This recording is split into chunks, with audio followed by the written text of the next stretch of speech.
They've come from colleges across North America to take part in an extraordinary moment in esports history. Some will rise. It is going to be Zavala. The dog! Others will fail. It is utter devastation. 4 heroes fall. All will leave it on the battlefield for glory and an unprecedented extraordinary prize. This is their moment. This is Heroes of the Dorm.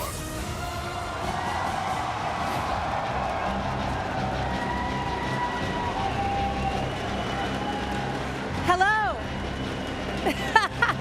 Got a full house. Welcome to Heroes of the Dorm. I am your host, Michelle Morrow.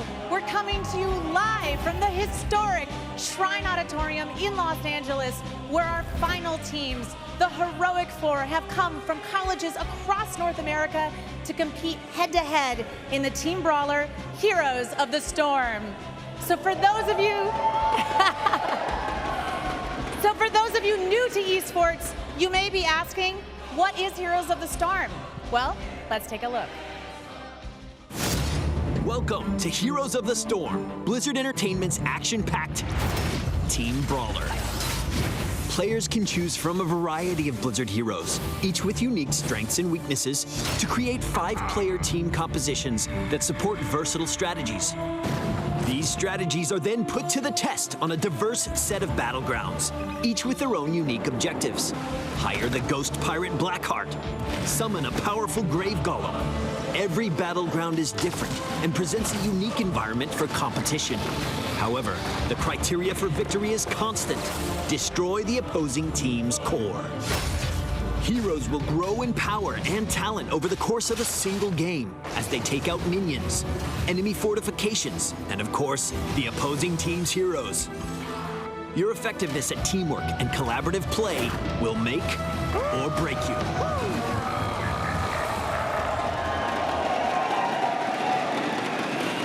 We began with almost 900 teams from over 400 colleges who fought through the brackets, and now we are down to our Heroic Four. They have been flown out to Southern California to compete for their college tuition worth over $450,000.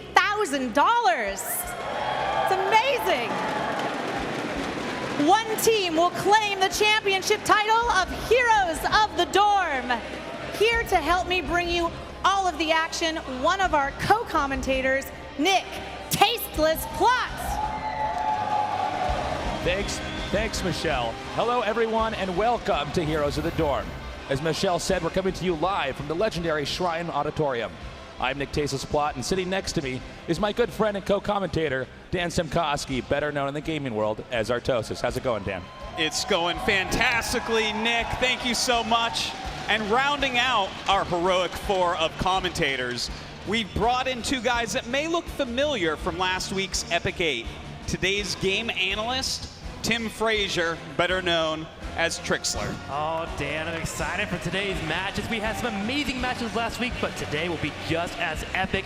I can't wait for it, man. Oh, me too, man. I am just so pumped with this crazy crowd. So many people watching at home as well.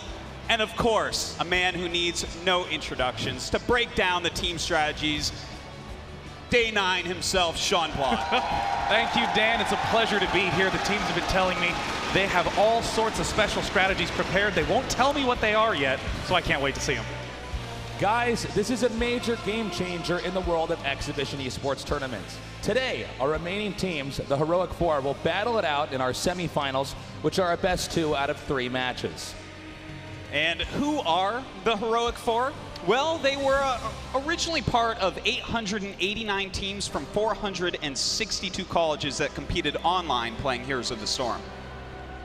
The last 4 teams standing are the Boston Eagles from Boston College, the Dream Team from Arizona State, the Mad Banners from the University of Illinois, and the Golden Bears from UC Berkeley. As you may remember, in the round of 16, the University of Connecticut's Tricky Turtles were disqualified after an honest mistake by one of their competitors regarding student eligibility requirements. But that team was replaced with the University of Illinois' Mad Banners, who went on to destroy Indiana's Mighty Churros in the Epic 8.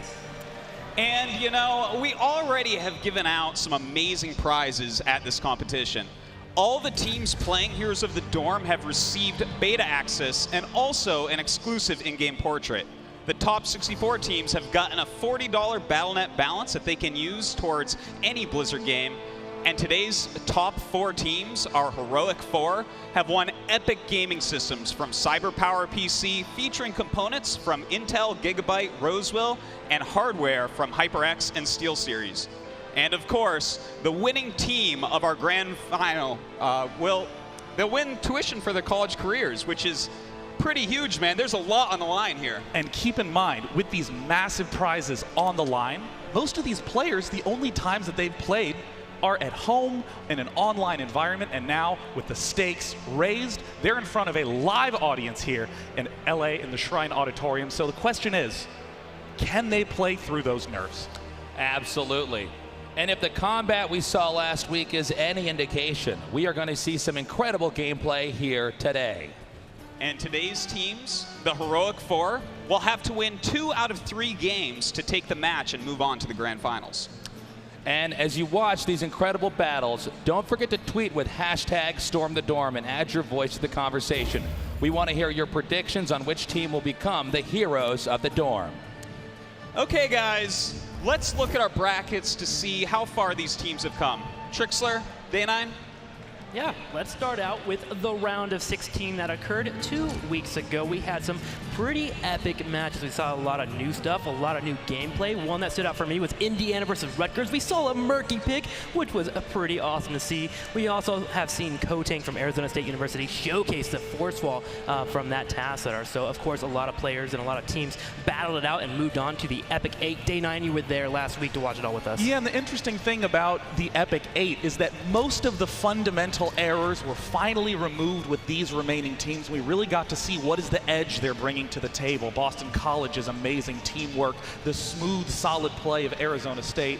Illinois continues to narrowly avoid death and advance one more round, but really UC Berkeley is the team to beat with an undefeated 22-0 record. It's amazing that we're finally down here now. Only 4 teams left. Yeah. Before we go any further, let's go ahead and take a quick look at some of the highlights from both Arizona State and Boston College. What an exceptional series of matches these 2 teams showcased. Starting with Arizona State University. Cool, calm, collected team fighting. We're going to see the Void Prison Apocalypse combo go wrong down in the bottom right.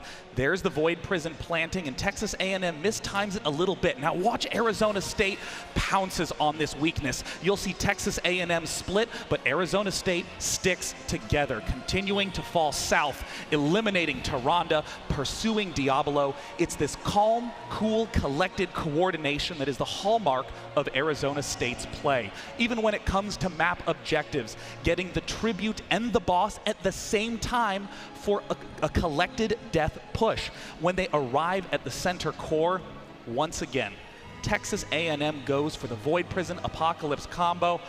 Arizona State, they saw victory within sight. After the whiffed combo, they were ruthless. They were not going to give any edge. They were not going to play passively. Closed in, cool, collected, clean for an easy win over Texas A&M.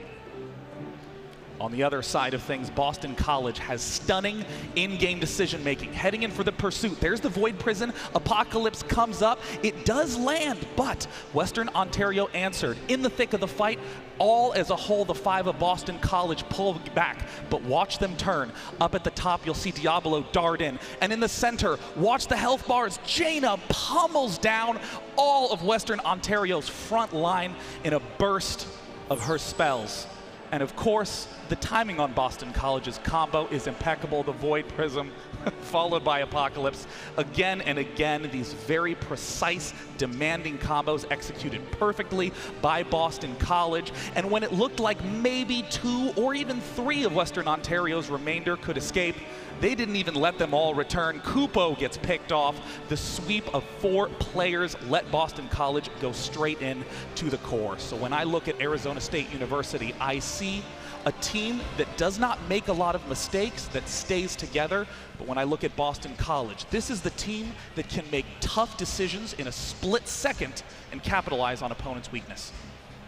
It's important to take a note that we're now in the heroic four here.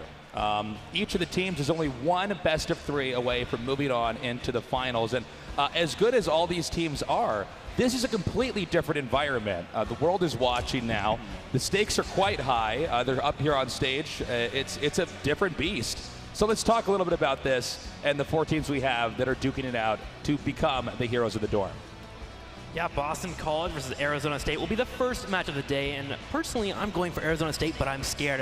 Day 9 just showed us how strong Boston College can be when it comes to coordination. They are ruthless, and it will be on Arizona State to make sure that they don't get caught out of position. Well, guys, what about Illinois against UC Berkeley? I mean, UC Berkeley completely undefeated so far in this tournament, and they have a real professional StarCraft 2 player on that team. Yeah, and I mean, it cannot be stressed enough. This isn't just undefeated in terms of round matches. They're undefeated in every single battleground that they have played on, and Illinois is getting here by the skin of their teeth. But of course, since they only barely got here, they've been feeling a lot of pressure. They almost feel like being in the round of 4 is a gift. Yeah, absolutely. And it's not just that competition that's going on. We've also had the Celebrity Bracket Showdown. This has been a really interesting thing we've been doing here. Obviously, we didn't have really any knowledge here of what universities were going to be on top when this started, but you were able to guess who would advance onward, and these 4 individuals were doing quite well in that. And I mean, as we see with their votes, this is kind of indicative of who people are looking for, UC Berkeley and Arizona State. Yeah, very true here. And you know what? It's kind of the fun of the bracket to see who will make it all the way to the far end. And I believe Matt Sohinki is currently in the lead out of all 4 of the Celebrity Bracket Brawlers. Jesse Cox in second place. So we'll see as we go throughout the day. I do believe we have them on hand. We'll be able to figure out exactly who's winning, who's moving forward, and of course who wants to trash talk when they do win. Well, guys, I think it's time that we go back to Michelle Morrow on the stage with our first 2 teams. Thank you, guys. As you can imagine, these teams are under an incredible amount of pressure. Remember, these students are vying for tuition for their college careers. So let's meet the teams. Please help me welcome to the stage, straight from Boston College, let's hear it for our blue team, the Boston Eagles.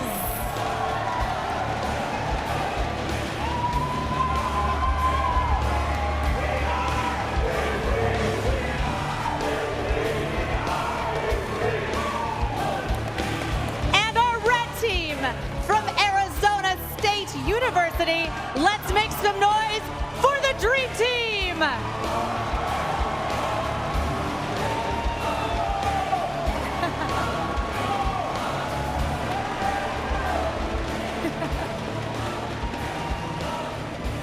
These guys are very excited. Gentlemen, take your positions. While these teams are getting ready to battle, let's go back to the desk with Tasteless and Artosis. All right, so Boston College against Arizona State. It's getting started. We're finally beginning the heroic 4. How are you guys feeling? I am so excited. It's a story of 2 different kind of teamworks, on-the-fly decision-making versus overall solid mistake-free play. Well, I mean, which one do you favor in a match like this? Isn't it just personal preference? Yeah, it's personal preference here and there, but then again, we've also seen both these team plays for the last couple of weeks, and we know just how strong they could be. Both could take it. The question is, who has came here to show up on Sunday to really try and move on to, of course, the grand finals? It's all coming down to the last couple of seconds. Well, let's take a closer look here for a second at Boston College. You were saying earlier they had a really unique play style. They were not always picking the traditional hero compositions. Let's talk a little bit more about that. Yeah, I mean, one of the things that I like about Boston College is how they are so focused on really nice, clean, cool combos. And one of the things that can help make this possible is the fact that they have 2 support players in Matt Fabs. These are the enablers who will ensure that the key damage dealers, the key combo makers, can get in the thick of things and stay alive. And one of the players that I'm looking at throughout the entire weekend is going to to be King Plato. King Plato is an amazing specialist player, and he's actually particularly good on the newest specialist, Sylvanas. Oh my gosh, he is a beast, and he's going to show up today probably. Yeah, they can really start pushing some lanes with Sylvanas. And, you know, you guys have been saying that Boston College, this is a team that actually does very well when everything is chaotic, when there's craziness going on the map. And I feel like Sylvanas can play a big part in that. Well, guys, that's not our only team. Let's also take a second to talk a little bit more here about ASU. Arizona State. Excuse me, a little bit more here about Boston College. If we look at the records here, 20 wins and 2 losses. And I think the most interesting thing to note is in their hero role breakdown in the bottom right. Often the Warrior is at around 20%, a little bit lower, but they have quite a Warrior-heavy composition, as of course reflected in the fact that their most picked hero is ETC. The Warriors tend to be very tanky, very durable. They have a much more solid front line than the other teams. Why would they really prefer that Warrior-type composition, Trixler? What makes them choose that? The great thing about Warriors is they can force engagements. They can actually make it to where your team will start a fight. And they also, afterwards, when the fight has started and it has began, is going through a couple of processes, they have displacements. They can knock people left and right, which causes that chaos that they thrive so well in. Let's also take a look here at Arizona University. Let's see what their lineup is looking at. Like, these guys, as you were saying, Day 9, a bit more just consistent, not really any flaws in their play. And the best part of all is this man here, Tank, choosing unusual heroics all tournament long. It's been so exciting. I mean, so much of what makes something standard or expected is that almost everyone's picking it, everyone knows how to play against it, everyone knows how to coordinate around it. But the fact that Tank is continuing to choose unusual heroics is making it extremely unpredictable. But alongside that, they're all playing in a very calm, coordinated fashion. It's not craziness out of all 5 of the teams. And I think that that's really bringing them success. You know, I got to point out Melkor as well. I've seen some great Diablo play from him, and Diablo has really risen recently in Heroes of the Storm. I mean, everyone is choosing Diablo now, and I feel like his play is fantastic with that hero. And Arizona State right now is 22-0, and expect them to continue that. They've kind of told me in the last couple of days that they actually have a couple more crazy things to pull out, so we'll see if they're going to actually pull them out. I don't want to spoil anything quite yet, but it's coming. And in their hero role breakdown, this is about as standard as it gets. You will almost always see a team with 1 assassin, a specialist, a warrior, and 2 supports. This is very, very common. It's going to be pretty crazy if they do manage to win with a 2-0 here. And let's say they win with a 3-0 in the finals. They would have gone the entire way, being untouched, undefeated, which is pretty crazy. It's a pretty tough path. Heroes of the Storm is quite new, so when you see people that are that disproportionately good, it's pretty impressive. Now, it's important to note what map they're going to be playing on as the match starts out. So let's go ahead and take a closer look at the Battleground Dragonshire. Of course, we've been talking about the picks these players will make. Your picks always depend on the Battleground. 3 lanes dominate the map, the triple tug of war that these players will be trying to manage. 5 mercenary camps give a pretty wide variety of options in the mid game for extra pushing power, but the 2 Dragon Shines at the top and the bottom control both of those. You will unlock the Dragon Knight, the ultimate pushing power, and it's pushing power that is player controlled, so the team can be extremely deliberate with where they go, with who. And one of the big things we're going to be watching for as we step into the game is big clumps of players early on, all moving as a unit. So little mistakes can get punished very severely.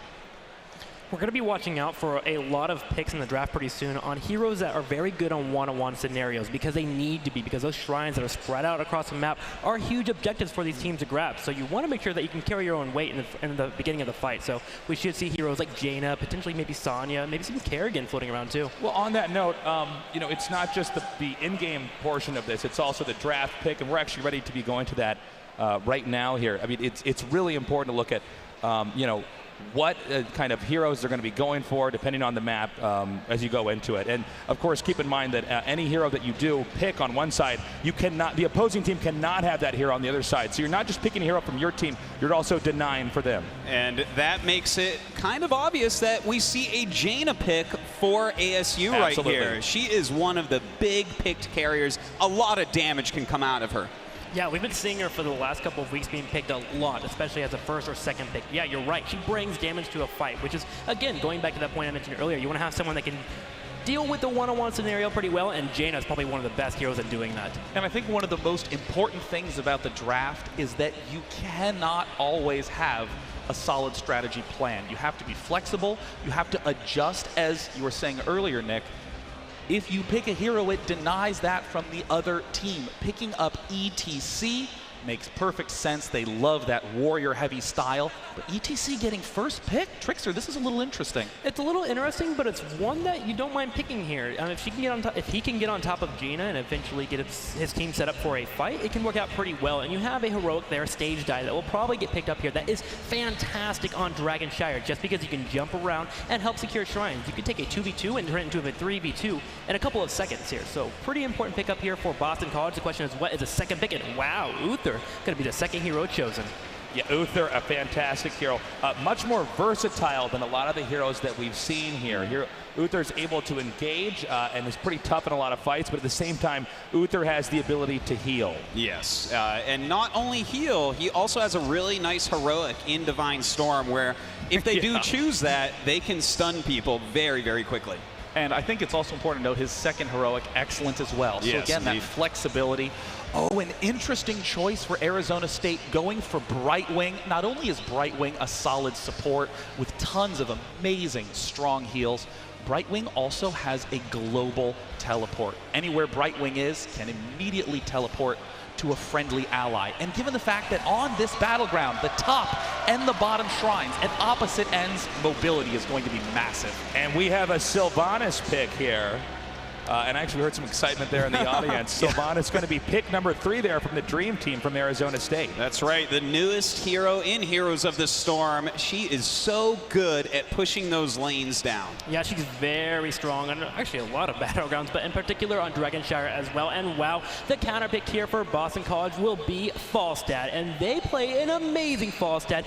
This actually might be a slight indicator that Tyrael might get picked up later, as those two combo very, very well. Oh God, I love seeing these amazing combos come up. This can be a central piece, and of course Falstad not only being a solid damage dealer, but also has lots of mobility, can bounce between 2 locations quickly. I really like what you said there.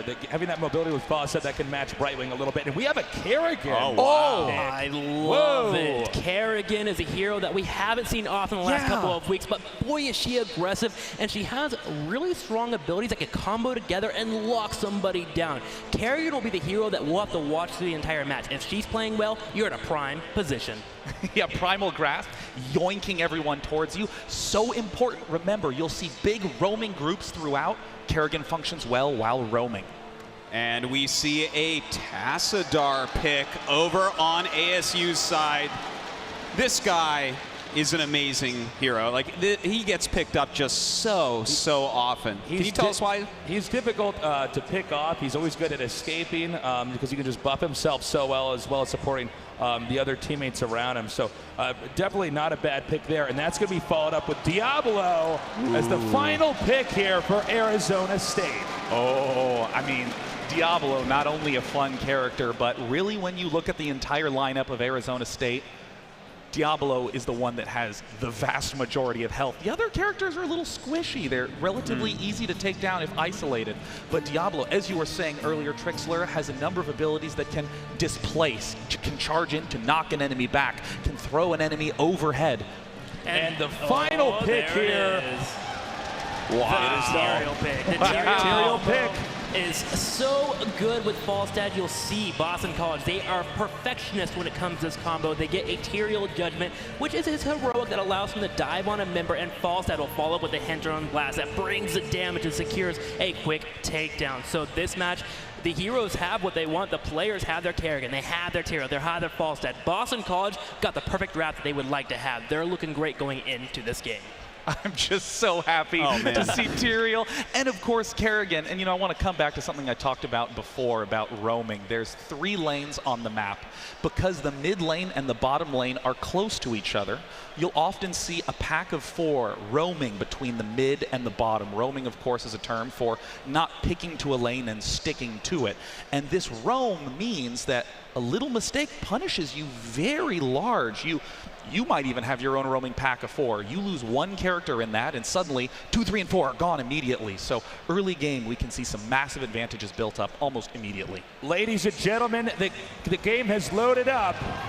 So let's make some noise here as we begin the match between Boston College and Arizona State here at the Heroic 4 in the Heroes of the Dorm.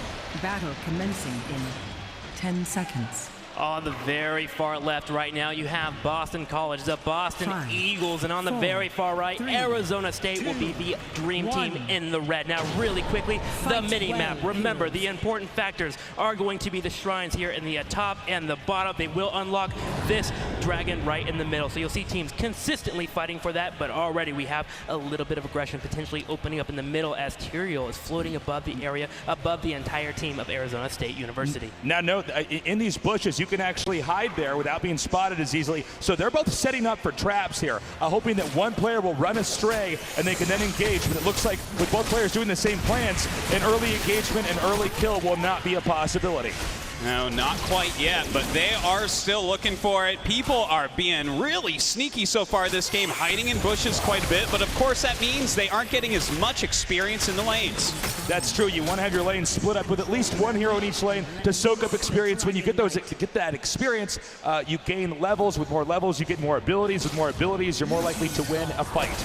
Oh, it looks like at the top lane there was a small pickup, and Mate Semi-Q is going to be able to push this lane just enough, maybe deny some experience from their opponents. You're going to be watching throughout this entire game Plato in this top left corner as well as the ETC player, as they're going to be the aggressive ones. So we'll keep an eye on them there. They are rotating around. Semi-Q and Plato right now are the major players on this field. And we see the shrines have now activated, one in the north, one in the south. Acquiring this shrine and keeping control of it gives you access to the Dragon Knight in the center of the map. Now, normally we don't see anyone get the Dragon Knight too quickly. A lot of the time we see people control, okay, we'll take the top shrine, you guys take the bottom shrine, and let's still do a little scuffles. And right now, though, it looks like the red team may be able to get this top shrine. The bottom shrine might be picked up as well. You see Mike here trying to fight Mate. Mate actually wins this fight right now, and you see Mike being forced to run away as right now Tyrael is a little bit too strong in the early game for her. And it also seems here in the bottom lane, it's right now about a 3v3 here. Control of the shrines is seesawing back and forth. It looks like for now it's going to go to Arizona State, but that could be reclaimed very easily here from Boston College. That's right. It looks like we are going to have a little bit of a scuffle here. Looks like AKA Face going maybe down. A nice bump back there by ETC, and it looks like he does fall. Brightwing has been taken down, but ETC pretty low. A narrow escape there by ECT is now a 4v3. They're pushing Arizona State back a little bit further in that lane. The good news is that Boston College may be able to keep up this fight. And you see Plato moving it once again. AK Face in trouble. One more takedown as Brightwing has 2 deaths already in this game. Yeah, a couple takedowns already there. Really great play here by BC, coming in with this unorthodox strategy, but it really seems to be working for them. Yes. Boston College playing brilliantly so far. I have to say, I'm very surprised to see them with the engagements going so favorably so far. It's now level 5 to level 4. And remember, it's really all about getting to that level 10. When you're at level 10, you get that heroic ability. The heroic ability, obviously very strong when winning a big team fight. Right now we do have Sylvanas up here in the top lane, trying to hold off the double duo here of ETC and his teammate. And it looks like ETC going to be able to take that top shrine. The top shrine being grabbed allows for the middle lane to potentially be grabbed, but you see Melkor just being a little bit sneaky here, walks in, grabs that shrine as well, and good thing he did, because a little bit to the right here, Arizona State just grabbed some mercenaries. These mercenaries, these right here, these big lumbering ogres will put some pressure on this lane down here, which will allow for potentially Arizona State to grab the very top lane. Very important to remember, there are mercenaries scattered throughout the map. Taking those mercenary camps and claiming them, make them join your forces, which allow you to push lanes with much more ease. Well, it looks like they are starting to push very heavily down here in the bottom lane of the map. 4 heroes and those siege ogres. We're going to have to see BC rotate down, bring their heroes down, and fight this off. And as those heroes go collect down here, we can see Arizona State actually withdrawing, moving elsewhere on the map. It's a bit of a cat and mouse game right now. We do see, it looks like for just a little bit, top shrine might be able to be reclaimed here. Looks like Tyrael gonna go ahead, jump in. Sylvanas does exit as quickly as possible, back behind the towers for a moment because we do have Falstad on Apollo coming up to help. Yeah, you're going to see Mike play really safe in that lane for a majority of the game. He can't take on Mage until level 10 around that area, especially when they have teammates like the Falstad floating around. But now the mercenary camps are under contention. Yeah, there's a fight here between these mercenary camps, and it's possible that Arizona State could have reclaimed it, but no. You can see Boston College pushing down southbound, and there's going to be another takedown as Arizona State is on the retreat. That is 3 Brightwing pickoffs so far here. AKA FaZe having a really tough time of things so far. It's really important to remember, too, that Boston College would be the underdogs going into this game. Everyone believes Arizona State is going to the finals no matter what, but they are making a statement here as we have another engagement from Plato on the top left. He does get knocked back by Melkor, though. It seems like AKA FaZe is being a little bit safer here. He's a prime target as well as Fam for that Kerrigan Plato to come in.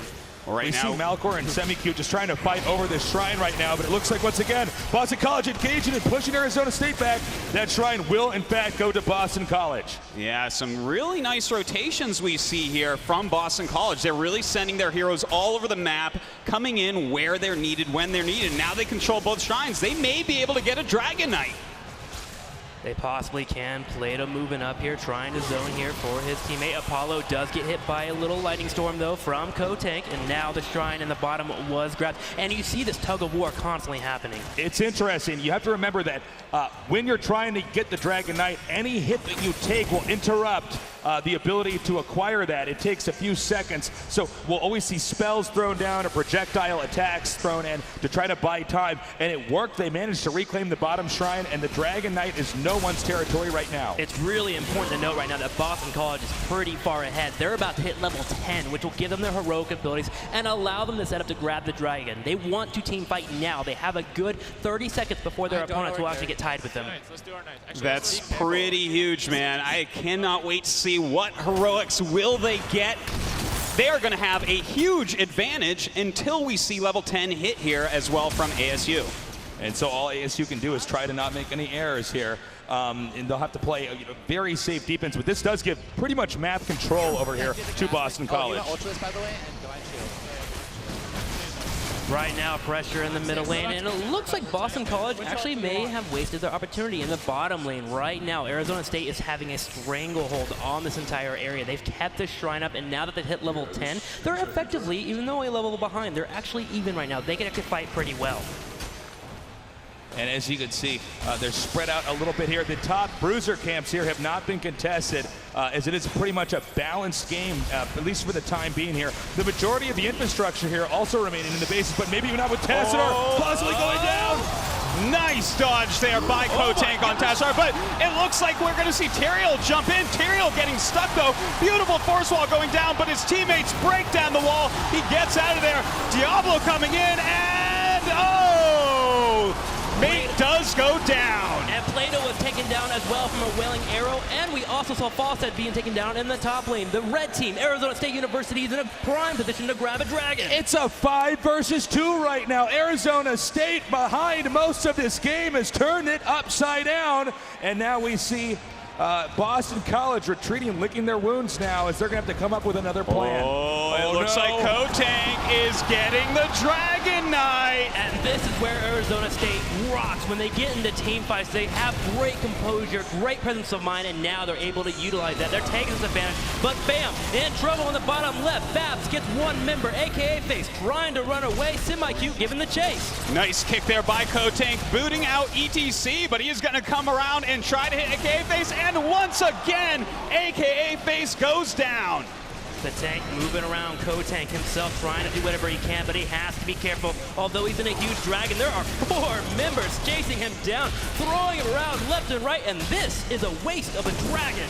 And remember, when that dragon goes down, it's just the hero inside remaining, so he's got to be in a very defensive position. But yes, the Dragon Knight not utilized to break down the defenses, to break down that infrastructure that was over on the Boston College side of the battlefield. Just great play there by BC to be able to take out that Dragon Knight, completely nullify it. It is the most powerful thing on this map, so a great team play there.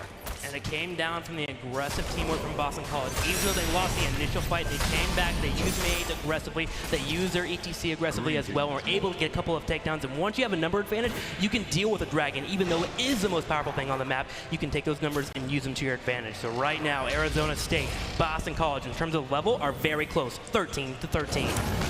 We see right now trying to take down Fabs in Uther. They don't quite get him, but this is a moment in the game where we're seeing a lot of the mercenary camps taken.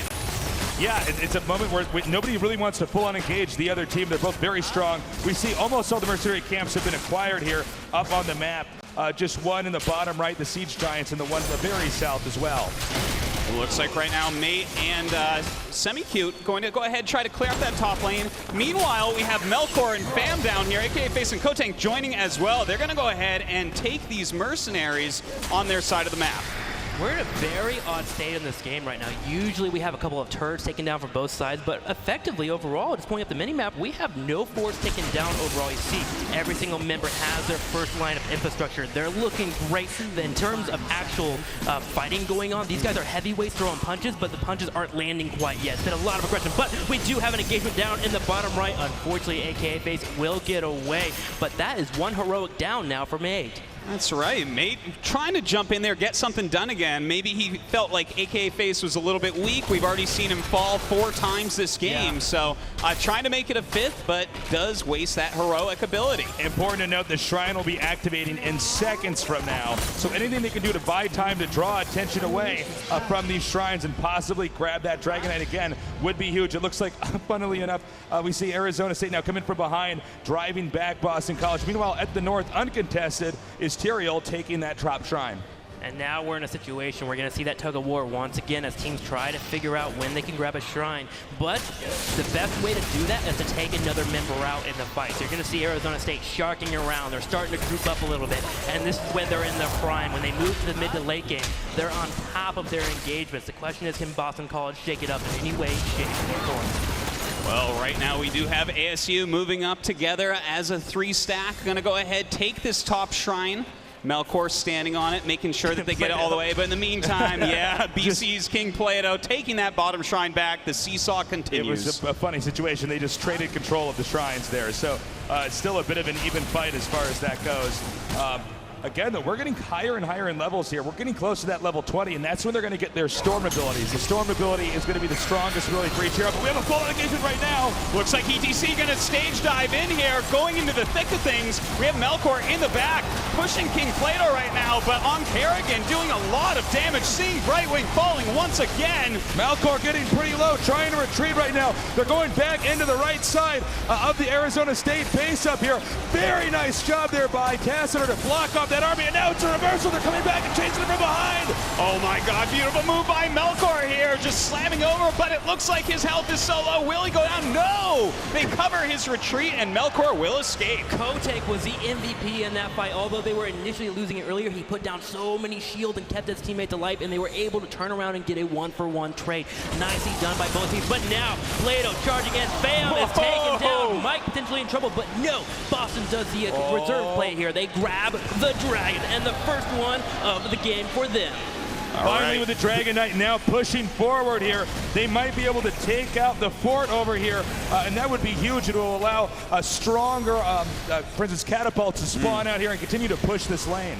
Well, right now we do have King Plato kind of walking back and forth with that Dragonite, trying to find someone getting out of position so that he can attack. Looks like he's going to start pushing forward now and working on this tower. All right, and right now the pressure coming down the middle lane, and Boston College decides this is where they want to strike. They want to take out this huge fort right here. That is their main objective right now. Plato kicking people away, and they're just going to focus all their energy here on getting the fort. Now they get experience. They gain a level advantage, and they're going to start pulling back. A nice, safe, calculated play here from Boston College. And that is the first fort to go down of this game. That is a big moment. And how crazy is this? This has not been a short game at all. We're almost at 14 minutes right now. The first fort was actually taken out. So good defense overall by both of these teams. Now, Arizona State University, they're waiting for a calculated engagement here. They want the Dragon to pop down, and then they want to move in. Watch for Kotank to hit a fort's wall. No, Boston College, a little bit smart for them. Going to go ahead and pull back and play reserved. Right now, all the playmaking is on Kotank, and of course the Diablo player down in the bottom right corner. Well, it looks like BC really utilizing their heroes correctly here. We have ETC up in that top lane clearing up. We see them starting to split up quite a bit, grabbing these siege giants over to the left. They're really spread out very well. Their team play is fantastic so far this game. And we also looks like we may have the mercenary camps taken over here in the upper right and the upper left, actually, as these are all not going to be an option anymore, as each camp will be acquired now. And I think from there we're going to see split lane pushing. That we will. This is a moment in the game after the Dragon's been taken down. It's a little bit of a small pause as teams grab all their mercenary camps. You're right, they try to soak experience. Right now, the major goal for both teams, and Boston College is closer, by the way, is to getting to level 20. They'll get their storm powers, which will give them a little bit more of an advantage to be able to go for an aggressive play. Level 20 is huge for our teams. That's right, and that is very much like those heroic abilities from level 10, where it gives you a giant spike in your power compared to the other team. So we'll really be looking towards what they want to get. And I think Boston College may try to be the initiators here. Yeah. They're grouping up down here. And notice they're going in and out of the bushes. You can't be seen when you're behind those bushes. It blocks off vision. And will they bait Arizona State out here? We're going to have to see. Arizona State seems to be very comfortable, but will they bite the bait? Yeah, this is a big deal here. Boston College also has their ETC in the top lane that can actually jump down here with the stage dive, so they don't mind engaging, but they have to be careful. Melkor is very good at stopping Plato from going for a full engagement because he has that Diablo that can knock someone back. So Kerrigan, you see, was in a position where she wanted to jump in, but because Diablo was in the vicinity, they were forced to pull back, and Arizona State is now starting to group up a little bit and keep that pressure up. Hey, small victory there. They did manage to drive back Boston College and get that extra bruiser camp down there in the southern spot. Meanwhile, Shrine activating in just a few seconds. That's right. As these shines activate, we already have Semi-Q on ETC up here. He's going to be able to grab that top shrine right off the bat. And that's good for his team because they are not really in position for that bottom shrine right now. Yeah, Arizona State is actually in the very bottom shrine right now. They grabbed it with Brightwing, and they're actually having 4 members transition to the very top right now, trying to move their way up to defend, one, all the pushing that's coming for them onto their fort. You see them defending that, but they also want to grab the other shrine. Again, this weird tug-of-war roaming happening, but Melkor already positioned here to try and catch somebody if possible. The shrine has been activated on both sides for Boston College, and that's why we see Arizona State aggressively occupying the center of the battleground right now. They want to make sure that it's going to be very much impossible, but hold that thought. We have a teaming ETC stage diving in here, and Arizona State already with one hero taken down. Bam goes down. Mike Udall running up right now. Nice save there by Kotank, blocking out Tyrael from pursuing any further. But at least they did get that one takedown. And one takedown is huge for them now. Now they have a number advantage. Arizona State University does not want to come in and take a fight because they'll be down for 40 to 45 seconds. They're going to be forced to give up this dragon, and we have Semi-Q now grabbing a dragon. All the pressure, all the momentum is now in Boston College's side of the court, and they want to be aggressive here before their opponents get on equal level. That's right. Still another 30 seconds before Jaina gets up. That is a really big deal. She's one of the big damage dealers over on ASU. So now they've grouped up, and it looks like they're going to push down the center. Stampeding right over here into the middle lane. They want to try to get that keep, which is behind these defenses over here. Jaina's still not in the game yet as the Dragon Knight barrels forward, ignoring the turret actually, punching Diablo across the map. And now I think that keep is going to be destroyed. Yeah, it looks like they are really trying to kill it off, and it looks like it is about to go down here. Kotank shielding as much as he can, but Semi-Cute's power as a Dragon Knight is just too much. Arizona State is getting close to a position where they can go into a fight. They gave up that keep. They did it safely. They tried to poke here and there, but they're waiting for level 20, and they are ever so close to hitting that. And as soon as they do, they have a good 5-10 seconds here before all the heroics are up before Boston College. So they can, if they would like, start engagement, but they're going to wait for that dragon to fall. I love what they're doing here. Heading up to the north, the Dragon Knight is almost exhausted here. We will, what they can do though is easily try to take out the other keep just up here at the top, the fort rather, just here at the top, and that's going to be very bad news. If that, oh my gosh, it actually manages to not be destroyed. That's unbelievable. That has like 1 hit point left. That's crazy, but it looks like right now we are going to have a team fight. We do have Tyrael jumping in, and Melkor pops his heroic. Is actually burning 2 members. A 3rd member, Fam, charging forward. Kotank with a force wall in a couple seconds. He lands the force wall. Fab's in trouble, and Semi-Q going down. No! Unbelievable. Semi-Q might actually get out of here. Absolutely crazy. And Fabs too. Fabs still on the run. There's No, a force wall. And Fabs does go down. Amazing defense so far, trying to go after Apollo. Apollo does escape, though. Whoa! Okay. A small breather really quickly here as Arizona State gets a couple of takedowns. They're going to grab the fort in the top left corner. They're also grabbing the bruiser camps. They're taking this momentum, and they're running forward with it. 2 members down for Boston College for a good 20 to 40 seconds. And this is really undoing all the hard work that Boston College had achieved on the opposite side of the map, taking out those forts and even a keep. But here, now we're going to see the fort on this side of the map go down, which means we'll also have much stronger minions spawning on the right side of the map here for Arizona State. Well, right now we do have the bruisers hitting that top gate. In the meantime, we have that siege camp being taken out by ASU, moving down to this bottom lane as well, trying to put on pressure everywhere. I just want to note really quickly, with that tide of changing in fights, we had a total of 3 forts taken down here. 1 in the top left, 1 in the bottom, and also 1 here as well. Nicely done by Arizona State University. The game is effectively even. Well, right now, both teams at level 21, both teams still grabbing all the mercenary camps they have, but we have about 15 seconds before those shrines get back up. How important is it to get that Dragon Knight next? I mean, to get a Dragon Knight in a moment like this, you have to remember, let's say, for instance, it's Arizona State, with so much more of the defenses destroyed here and the levels at much at a higher degree, having the Dragon Knight be able to push that much closer to the core is huge, because if you destroy the core, you win the game. That is very true. Also, the Dragon at this stage of the game, 20 minutes in, is more power than the first 3 that we've seen already. They're tankier, they do more damage. It's a huge tool. Melkor charging in, though, right now. It looks like AKA Face coming in as well. Really nice move here by ASU. And it looks like we do have Melkor using his heroic, dealing tons of damage. Fabs getting so low. Fabs goes down. Fabs actually sacrificed his life there for the good of May 8, which is a decent trade there because he's a support. He's not as important as his teammates right now. A great selfless team play there from the Uther player, but Arizona State now has an opportunity to move forward, and you see them charging. Look at this, so much damage being dealt right now. Tyrael jumps in. We have Kerrigan on King Plato coming in as well. Melkor slamming Plato over. Lots of damage going down, getting polymorphed as well, but it looks like she will get out. And it does look like now this keep is going to go down. The core is getting close to being naked as the defenses are just disappearing at a rate that's unbelievable. Arizona State so strong with those engagements. We do have the Dragon Knight available now. All they have to do is go head to the north and acquire that shrine over there.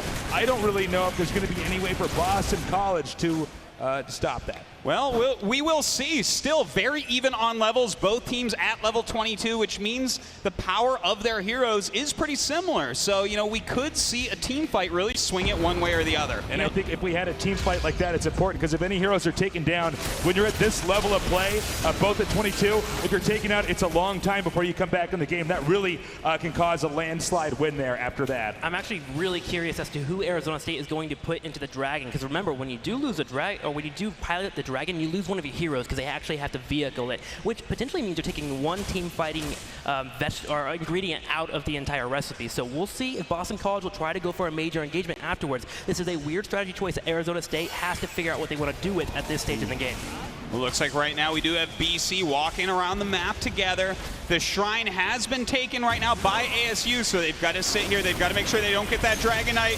It looks like we're going to have a huge fight going down. Bam taking lots of damage. A great heroic here by Melkor. Tons of damage going down on BC. The first takedown is going for Boston College. It's now 5v4. Boston College is the lead, but that can change very quickly. Now it's a 5v3 as Boston College is going berserk right now. Arizona State on the run.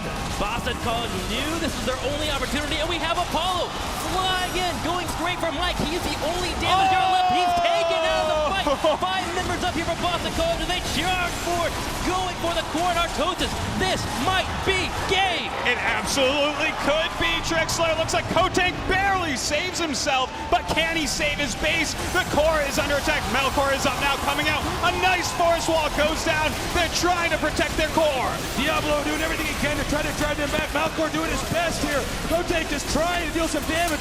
We see Kapula actually trying to run around. The core is at 20%. They have to save it, and I don't think they can do it in time. GG!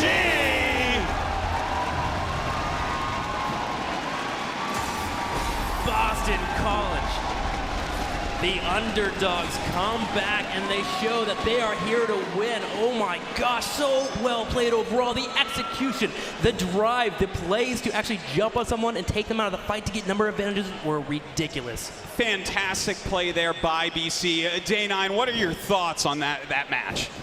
Artosis, that match was amazing. I mean, right from the get-go, made MVP in the top lane, completely denying Michael Udall on Sylvanas. Sylvanas never got to the towers on the other side, which meant she was unable to do her core gameplay. Poor AKA face on Brightwing. Remember how we talked about that global teleport? Well, Brightwing would globally teleport to the battle and gone. And then would respawn and teleport in and gone. The early game dominated by Boston College. But as the game continued on, Melkor's Lightning Breath and Kotank's Force Wall. Guys, I want to point something out. That was the first time we've seen the Dream Team, Arizona State, lose a game. Oh, wow. That is true. They did. They went 22-0 this entire tournament, and just now they were taken down. It was a close game, okay, but that has not happened yet. No, that's it. 0-1. Now they're actually on a losing streak. And to be fair, Arizona State University had so many amazing plays back and forth throughout the entire game, but Boston College understood their win condition. I'm going to show you a replay really soon on what exactly they had to do in the late game, because the Dragon was lined up for Arizona State University. You get the Dragon and you win the game. They understood we have to fight and we have to fight now. So I want to show you how the engagements went down, how exactly they understood that we need to make something happen here. They went straight for Pham, which was a major player you had to take out in the entire composition. So here we go. We're paused right now. I'm going to go ahead and show you up here. Watch Kerrigan and Tyrael up in the top left corner. They're going to engage in on Pham. Pham takes a lot of damage as it's forced to run away. AKA Face actually ran into the fight and was immediately eliminated. The Lightning Breath from Malcor is pretty nicely done, but the blue team, look at them charging forward. They feel that they have a win underneath them right now. They just need to chase forward. They keep running in, and you're going to see Apollo. Watch him fly across the screen here, jump into the fight, and go straight for Mike. Mike is the important one here. He's the only damage available. Once he's taken out of the fight, you can just see here, Boston College knows they can run forward. And actually, I was watching here, the players in the back were jumping up and down with excitement. They knew they had the win in. And Boston College, beautifully done. The execution and the stuff we were talking about earlier, where they understand they have to jump into a fight and take someone out pretty quickly, was on full display here in this game. Yeah, I mean, the theme of really Heroes of the Storm high-level play is that you're not trying to force opportunities. You are patiently waiting for it. That's where we saw the Dragon Shrine whack-a-mole as they were exchanging them back and forth, and Boston College's patience. I mean, it is so easy to get overexcited with Tyrael, to charge in, and then, wait, where's the rest of my team? Because you get so far away. Just such precise control and such incredible patience from BC. It's a fantastic game, guys. Let's go down to Michelle, who's on the stage with our first celebrity bracket brawler. Thanks, Tasteless. I'm here with Jimmy Wong from Rocket Jump. I started to say Rocket Jump. How are you today? I am great. Thank you so much. How are you doing? I'm pretty good. You are the only one of our celebrities in the fantasy bracket to have picked Boston to be moving forward toward the finals. Now that they've won one game, how do you feel? That was a really interesting game. I think Boston came out really strong. Arizona was a little sloppy in the beginning, especially because their Brightwing got caught out twice, and that really helped them just have the edge the whole time, which is really important. You may overtake Matt Sohinki in the battle. He was in the lead, so how are you feeling about that? Pretty good. Me and Sohinki go way back. We play Magic the Gathering together, so this will be one more notch in the pantheon of competition between us. Well, I wish you the best of luck as we go into the next match. Hopefully, I wish you the best of luck. Thank you. I need it. All right, so Boston and Arizona are moving up. Boston is up 1-0 as we go into the break. Don't go anywhere, as we'll be right back with more Heroes of the Dorm.